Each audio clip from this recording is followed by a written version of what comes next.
7 ستمبر یوم تحفظ ختم نبوت۔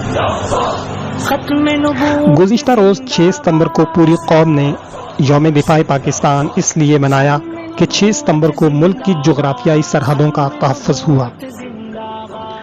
6 ستمبر کی طرح 7 ستمبر بھی ملک کی تاریخ کا اہم ترین بلکہ عظیم ترین دن ہے۔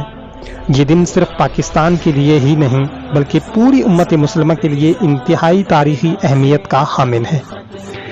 اس سے حضور اکرم صلی اللہ علیہ وسلم کی ختم نبوت کا تحفظ ہوا اور فتنہ قادیانیت پر کاری ضرب لگی۔ اس دن حضرت صلی اللہ علیہ وسلم کی عزت و ناموس کا جھنڈا بلند ہوا۔ اس دن آپ صلی اللہ علیہ وسلم کی ختم نبوت پر ڈاکہ ڈالنے والے ذلیل اور رسوا ہوئے۔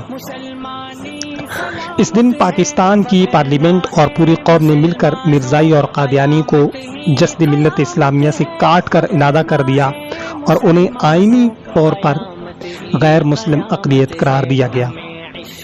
اس پر صرف پوری پاکستانی قوم نے ہی نہیں بلکہ پوری امت مسلمہ نے سجدہ شکر ادا کیا، کیونکہ قادیانیت کے غلیظ ترین فتنے نے پوری امت مسلمہ کو بے چین اور مضطرب کیا ہوا تھا۔ اس تاریخی اور عظمت کے حامل دن کو چاہیے تو یہ تھا کہ پوری قوم ملکی اور سرکاری سطح پر مناتی، اس کے لیے مجالس منعقد کی جاتی، پروگرامز ہوتے، شکرانے کے نوافل ادا کی جاتے اور آئندہ کے لیے اس فتنے اور اس طرح کے دیگر فتنوں سے تحفظ کی دعائیں بھی مانگی جاتی اور ان سے بچنے کے لیے خصوصاً نسل نو کو ان سے بچانے اور محفوظ رکھنے کی تدبیر سوچی جاتی اور اس کے مطابق عملی اقدامات کیے جاتے۔ زندہ قومیں اس طرح کی تاریخ ساز اور تابناک ایام و لمحات کو نہ صرف یاد رکھتی ہیں بلکہ زندہ بھی رکھتی ہیں، مگر یہ دن آتا ہے اور گزر جاتا ہے، کسی کو پتہ بھی نہیں چلتا سوائے مذہبی جماعتوں کے یا مذہبی کچھ تنظیموں کے۔ کتنا اہم اور عظیم دن گزر گیا، ہم سے مطالبہ کر گیا، یہ ہماری اجتماعی اور قومی بے حسی کی علامت ہے۔ 7 ستمبر 1974 کو پاکستان کی آئین ساز اسمبلی میں آئین میں ترمیم کرتے ہوئے قادیانیوں کی حیثیت کا تعین کیا گیا اور متفقہ طور پر آئین میں ترمیم کرتے ہوئے انہیں غیر مسلم اقلیت قرار دیا گیا۔ یہ فیصلہ یوں ہی بیٹھے بٹھائے نہیں کر دیا گیا بلکہ مکمل غور و خوض اور بحث و مباحث، سوال و جواب کے بعد ہر پہلو پر غور کرنے کے بعد کیا گیا، جس کی صورت یہ ہوئی کہ 29 مئی 1974 کو ربو اسٹیشن پر قادیانی گماشتوں نے نشتر میڈیکل کالج کے طلباء کو زدوکوب کیا، جس کے نتیجے میں پورے ملک میں ایسی جاندار، منظم مگر پرامن تحریک چلی کہ اس سے پہلے اس کی مثال نہیں ملتی۔ پوری قوم کراچی سے لے کر شمالی علاقہ جات تک، بولان سے درائے خیبر تک متحد تھی اور ایک ہی آواز تھی، ایک ہی مطالبہ تھا کہ قادیانیوں کو غیر مسلم اقلیت قرار دیا جائے۔ اس تحریک کے نتیجے میں حکومت مجبور ہوئی اور اس نے قومی اسمبلی کے تمام امور روک کر اسے ایک خصوصی کمیٹی کا درجہ دیتے ہوئے یہ مسئلہ اس کی سپرد کیا کہ اس پر مکمل غور و خوض کے بعد یہ کمیٹی اپنی سفارشات پیش کرے۔ قومی اسمبلی میں قادیانی مسئلے پر بحث شروع ہوئی۔ قادیانی اور لاہوری گروپ دونوں نے اپنی خواہش اور درخواست پر اپنے محضر نامے قومی اسمبلی میں علیحدہ پیش کیے۔ ان کے جواب میں عالمی مجلس تحفظ ختم نبوت نے قادیانی فتنہ اور ملت اسلامیہ کا موقف کے نام سے اپنا تفصیلی موقف پیش کیا۔ لاہوری قادیانی محضر نامے کا شکوار جواب کی شہادت حضرت مولانا غلام غوث ہزاروی رحمۃ اللہ علیہ کے حصے میں آئی اور انہوں نے علیحدہ مستقل دونوں محضر ناموں کے جوابات تحریری طور پر اسمبلی میں پیش کیے۔ قادیانی اور لاہوری گروپ نے صرف تحریری طور پر ہی اپنا موقف پیش نہیں کیا بلکہ انہیں زبانی بھی اپنا موقف پیش کرنے کا موقع دیا گیا۔ چنانچہ قادیانی گروپ کی طرف سے قادیانیوں کا سربراہ مرزا ناصر احمد قومی اسمبلی میں پیش ہوا۔ 5 سے 10 اگست اور 20 سے 24 اگست تک کل 11 روز مرزا ناصر احمد کا بیان، اس سے سوالات و جوابات اس پر جرا ہوئی۔ ان 11 دنوں میں 42 گھنٹے مرزا ناصر پر جرا ہوئی۔ لاہوری پارٹی کی طرف سے ان کے سربراہ مسٹر صدر الدین پیش ہوئے۔ 27-28 اگست کو ان کا بیان ہوا اور ان پر 7 گھنٹے جرا ہوئی۔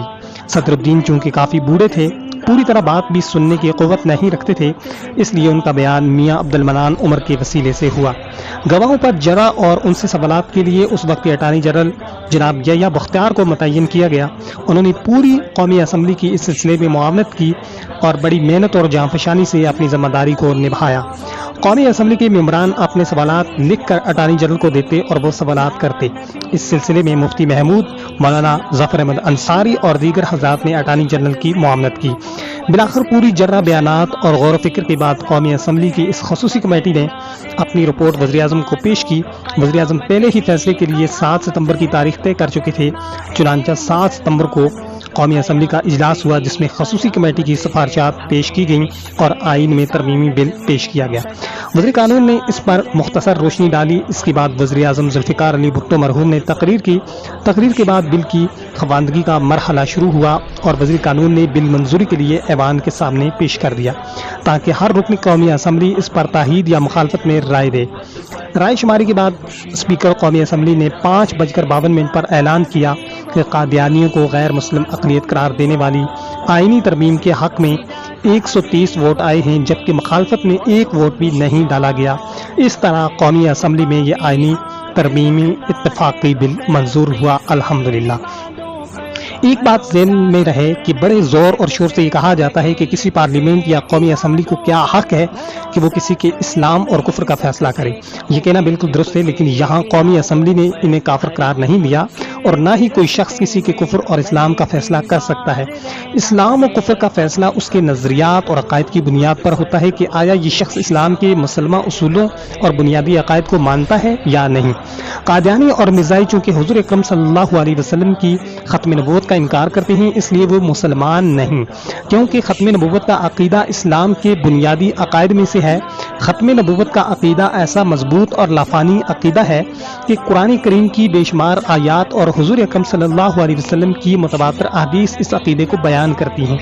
امت کا پہلا اجماع بھی اسی عقیدے پر ہوا۔ یہی وجہ ہے کہ روز اول سے آج تک امت مسلمہ اس میں کبھی دو رائے کی شکار نہیں ہوئی۔ ہر دور میں جھوٹے مدعی نبوت کو کذاب اور دجال قرار دیا گیا اور ایسے شخص اور اس کے ماننے والوں کو کبھی بھی امت مسلمہ کا حصہ نہیں سمجھا گیا۔